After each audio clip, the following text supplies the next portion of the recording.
Hello, Gambians. Do tell me if you can hear me properly. I just wanted to make a quick address so we can get some things over with. My name is Alieu Bah. I am from the Gambia, and we all have seen what's been happening recently in this country. Why people were arrested, people who went out to protest, so that the wealth of this country might go back to them. And as such, I think we should be very cognizant of certain things, why we should not have any fear whatsoever, why we should not have any sort of intimidation working on us. We live in very difficult times, and we live in very uncertain times. And Gambia, as a country that was created in August 1889 in the Ordinance Act of the British Empire, gains its independence in 65 or 1970. I mean, there's always some dispute about that here and there. But suffice to say is that this is a country that was called an improbable nation, a nation that was not supposed to exist, but somehow here it is, and here we are. People who can claim that they are from Gambia, that they are Gambians, and but since the so-called independence of this country, we have been going through the same motions over and over, where a select few of the society of this country decided that they are the rightful claimants to the wealth, to the resources, to everything that is supposed to make life decent for people, theirs, that they are the ones who are supposed to partake in that wealth.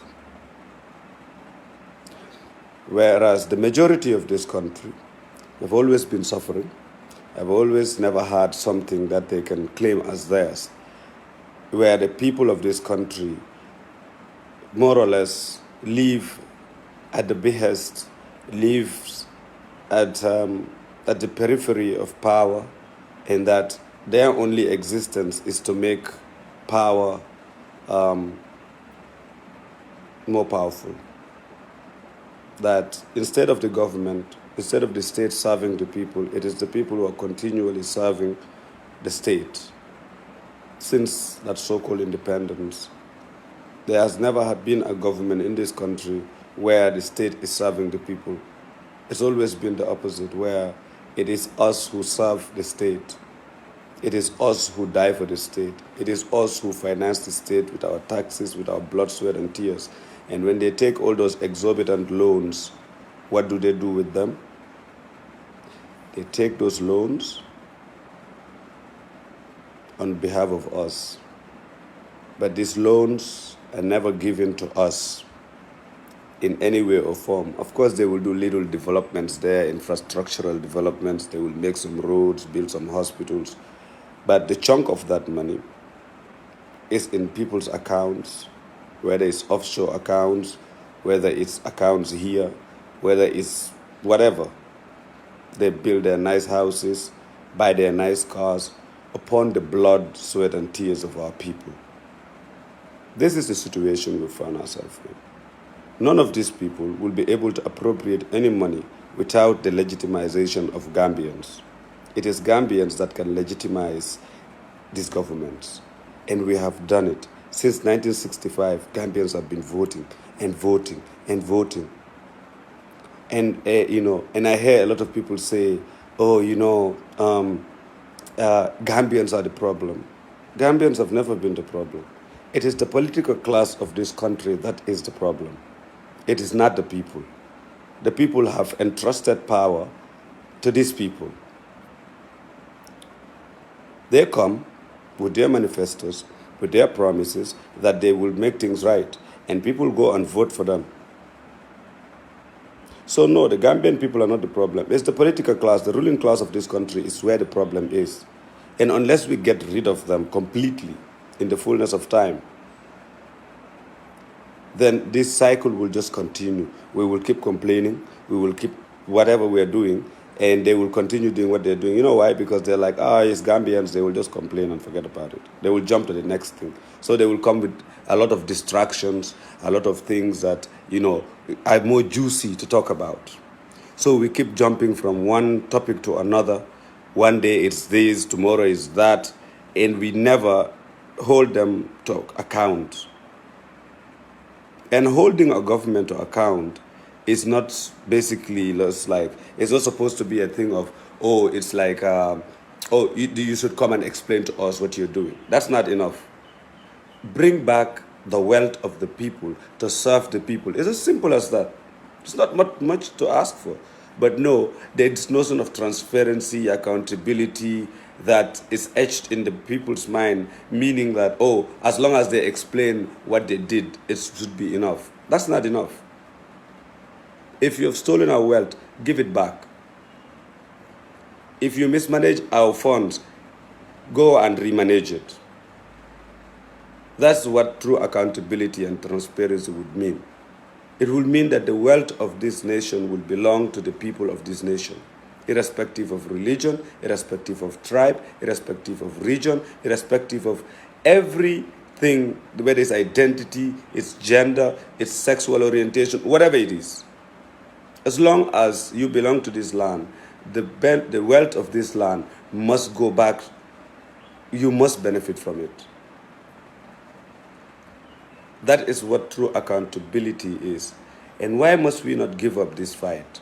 Why must we fight? This is not a popularity contest. This is not about who is the bravest amongst us. This is not about who is the most courageous, who is ready to go on the streets. This is about the fact that if you don't stand up for this land, the only country you ever will have, you will end up with a wasteland so bad that you cannot inhabit it, you cannot live here, you cannot be here. Because it's done and dusted. They've taken everything, they've destroyed it completely. I mean, the fact that young people wake up and decide to go on the back way, knowing very well that this place is a death sentence. If you see a young person, somebody who they don't have a suicidal tendency, they're not homicidal, they're just normal people who just want to make their life better, who they're willing to go out on that journey, that very dangerous journey, and then cross the high waters of the Mediterranean. If you have people in a society that are willing to do that, that should show you how bad things are. That's why we must never give up. How many people have we lost? Almost every Gambian have lost someone in the back way, or someone who have lost someone. It's either you've lost a friend, or you've lost a family member, or somebody close to you, in one way or the other.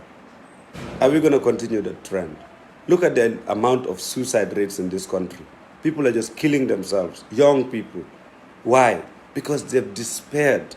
There is nothing. Imagine waking up in the morning, your baby is sick, they're crying, this one have to go to school, you need to give them school lunch, you have to provide food, they have to eat a breakfast, lunch and dinner. And wherever you look, there is no hope. Even the people who used to loan you a little money are not there anymore. So you look around, you're like, I can't live like this. You're humiliated, you're in despair. So you choose one thing you think would work, you kill yourself. This is the type of society we're living in. A society where a young person will wake up, they have nothing to eat, they have nothing to take care of, to use to take care of themselves. They resort to crime, they resort to drugs. You know why? Because there is no other way out. When people are suffering, what they do is, they try to escape reality. That's what drugs are for.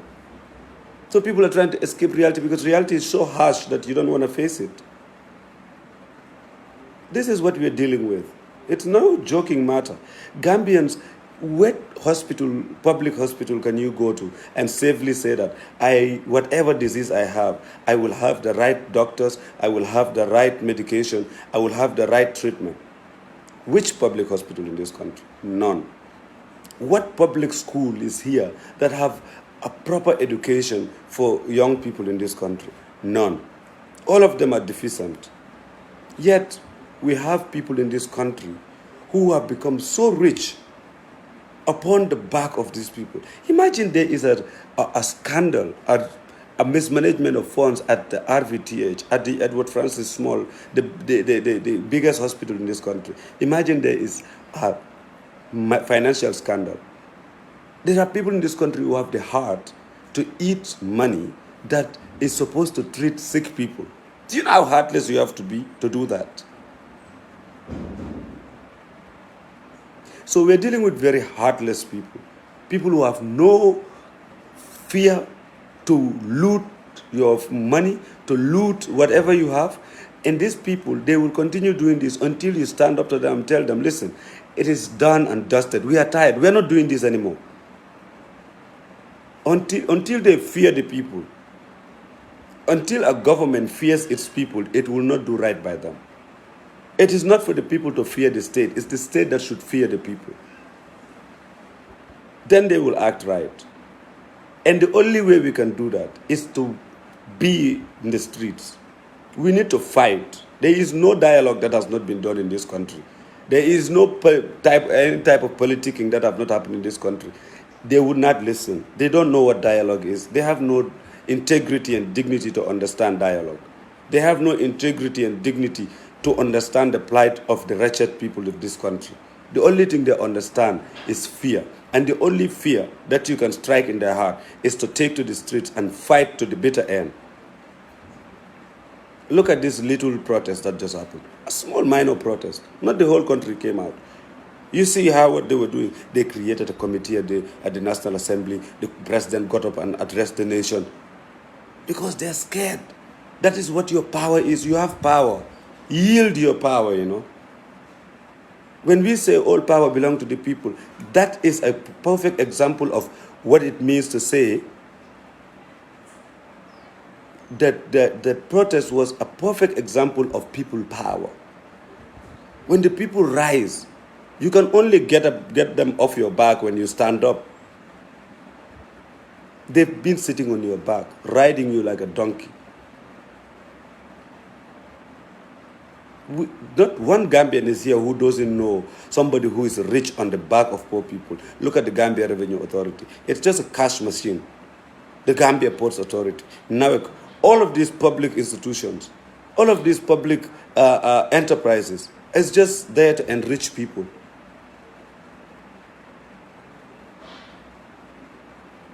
That's the reality. I don't know why people are acting like, oh, these kids are just troublesome. Oh, they have... No, this is not about trouble. This is about reclaiming your country. If you don't take this country back, these people will eat everything. They will come to your house and even take your things. That's where they will end up. Take your country back from these corrupt, heartless people.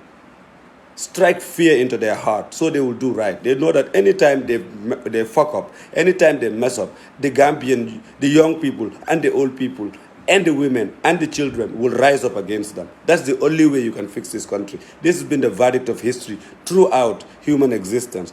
Power can only concede to power, and the real power is with you people. If you don't do this, I promise you, they will eat this country. Like, you see, when you buy, you know Afra, right? You buy your Afra. You pick it piece by piece and eat it. That's what they have made this country. This country is just an Afra piece for them. Everybody is eating their piece. By the time you think you are ready, they would have finished this country. Don't worry about these lawsuits. Oh yeah, they are suing people. No, we don't care about that. Let them sue. Let them go to the ICC, the International Criminal Court, and sue everyone. That is their problem. But we know who is guilty here. It's the government of the Gambia. And all those people who are complicit in this, those are the guilty ones. So they can go to court. They can take us to court. They can put us, they can go and put us in mile 2. They can put us in any prison. We will die there. That's okay. But in the end, we know who is guilty here. No court of law can make these people innocent. So don't worry about their lawsuits and their intimidation tactics. Lolo mo fi wara je. Ntol nyanta ka futa watu la watu mi yalon ko manya naka kasila nyila mesila la nyila munala. How many years have you been? Why are you scared of them? What power do they yield? The power of violence. They have the monopoly of violence, yes. But what can they do to you? What is the most they can do? Kill you? I mean, we're all going to die anyway. So why would we be scared to die for something? You will either fall for something or die for, or fall for nothing. So it's better you wake up. All that courage all that anger. See how angry people are in this country. People, you touch somebody, instant I explode. Take that anger, organize it, and use it where it should be used. You see, there was a revolutionary Pan-Africanist scholar called Frantz Fanon. Fanon, in diagnosing how society eventually rises up, he says the first thing that happens is that people believe that it's superstitions. It is a flying horse. It is a witchcraft. It is superstition that is making people suffer. So you will hear someone say, oh, bilay, saa bilay, dañ ma liggéey man, loolu moo tax mënuma am dara man, doma yi nii xam nga. Boal wala dina boy. Elefant doma la wala man fensot. So people begin there. And then eventually they start realizing, I don't think that is the case. I mean, we still have that here, but there is a consciousness that is rising. And the second phase is when people turn against each other and start fighting each other. They still haven't reached the final consciousness. So we become our own enemies amongst ourselves. The poor killing the poor fighting the poor. And then the final consciousness, which we should be building, is that we amass that violence, not that violence. We don't need violence in this country. But I was just using Frantz Fanon's explanation, where he's talking about why colonized people fought and used violence against the colonialists. But we can apply it in our case. Use that anger, that need for violence amongst yourselves. Organize it and fight for your country. Own your country. That is the message. It's as simple as that. This is the country you have. This is where your kids will be born. This is where they will grow up. There is no other place. This is your home. Take it as one. If somebody comes to your house right now and wants to take your couch or your food or whatever is in your house, you will resist. And that your house is in this country. Don't wait until they have taken everything. Don't just complain on social media. It's good. We should use social media. But it's not enough. It's never been enough. How many years have we been complaining on social media? What changed? So when we call for us to go out on the streets, let's gather in our thousands. Bring all your suffering. Bring all your frustration. Bring everything. And bring your love for your people. Love yours. Our only salvation is loving each other and holding each other to fight for this country and owning back this land. That's the message. Don't give up. Don't ever give up on your land. This is the land you have. Let the next generation that's coming know that all the benefits that they have was because we fought for them. There's a saying that your whole life is an interlude between what your ancestors put into you and how your dependents depend on you. And how your descendants depend on you. Your whole life is an interlude between what your ancestors put into you and how your descendants depend on you. Think about how your descendants will depend on you. Think about how your ancestors fought for this land. You are in the present, you are here. Own this country. Believe in your power. Don't wait for every 5 years these people come, oh, vote for us. Every 5 years, everything, they always say, oh, wait until it's time for elections. We will change the government. Has voting ever changed anything for you? Tell me which voting has changed things in this country. So that's not enough. Fight for yours. Organize yourselves. Organize yourselves. You get me? Organize yourselves in your communities, in your towns. Organize yourself in an organization. Bring your issues together and fight. fight to the bitter end that this country would be a developed country. There is no time for fear. We must not cower at the 11th hour. We must fight. So don't give up. Fight for yours. Thank you very much.